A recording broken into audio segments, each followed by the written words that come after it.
شفتي دي؟ طيب شفتي دي كمان؟ طيب تعالي بقى نشوف هنعملهم ازاي، والطعم والريحة اللي قلبت الدنيا. بسم الله ما شاء الله ولا قوة الا بالله. عملنا كده بصلتين في الكبة، هنفرمهم يعني ناعم كده شوية.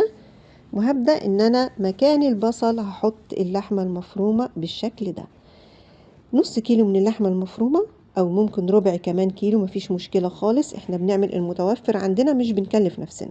حطيت عليهم 30% كده من الدهون، حوالي معلقتين كبار من الدهن المبشور.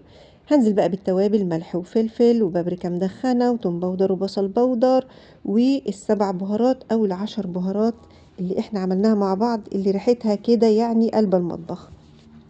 هطحنهم بقى كويس في الكبة كده. هنزل بقى في البولة باللحمة والبصل وشوية كده من البقدونس مفرومين ناعم، وحوالي كده معلقتين كبار من الصلصة. هفضل اقلب بقى كويس قوي كده لحد ما بتبتدي تشعر معايا او تعمل خيوط كده. كده بيبقى تمام. كده عندي احلى كفتة هحشي بيها البطاطس بتاعتي. الطريقة بقى اللي مش معتادة، اللي هي جديدة وفي نفس الوقت جميلة، بسم الله ما شاء الله. هبدأ أقور البطاطس كويس قوي، يعني مش تقوير البتنجان، لا، تقويرة واسعة كده، وممكن بظهر معلقة. بعد المقوار بظهر معلقة كده، وابدأ أقور كويس جدا. هجيب عندي بقى كمان الكوسة وهبدأ أقورها. يفضل تكون كوسة كبيرة مش صغيرة، بس أنا المتوفر عندي عملته. طبعا احنا زي ما قلنا ما فيش حاجة بتقف معانا، وست البيت بتعرف تمشي بيتها بأي حاجة. تمام.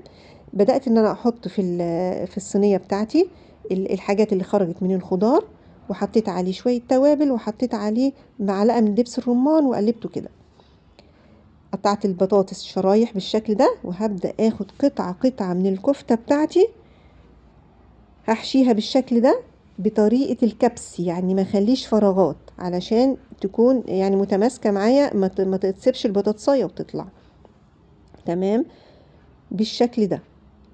الطريقة دي يا جماعة ما شاء الله تنفع جدا في العزومات، يعني طبق كده اضافي تبقى شكلها حلو جدا. طبعا البصلة دي مش هنسيبها في حالها، لا طبعا ما بنسيبش حد في حاله.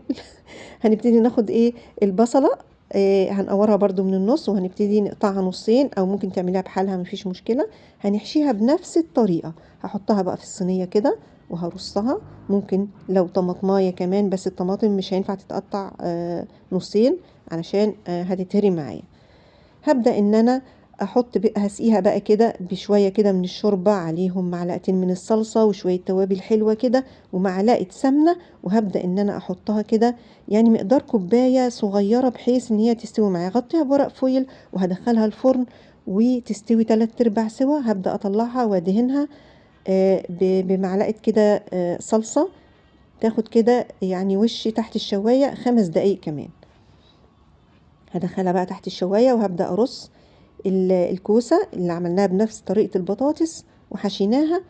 حطينا في الصينية الحاجات اللي خرجت من الكوسة والبطاطس، وعملناها بنفس الطريقة، أو أنا قسمتهم. وهبدأ إن أنا أحط الصينية الجميلة القمر دي. طبعا الكام كوساية دول كانوا صغيرين، فحشيتهم بحالهم يعني.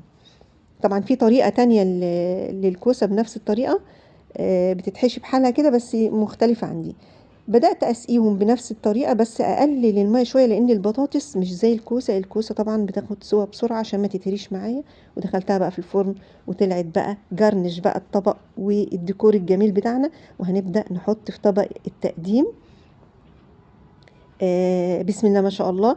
هشيل بقى بالصوص اللي تحت. الصوص اللي تحت ده أحلى كمان وأطعم من الوصفة نفسها، حاجة كده ولا أروع. بالهنا والشفا على قلوبكم. لايك وشير للفيديو لو عجبكم.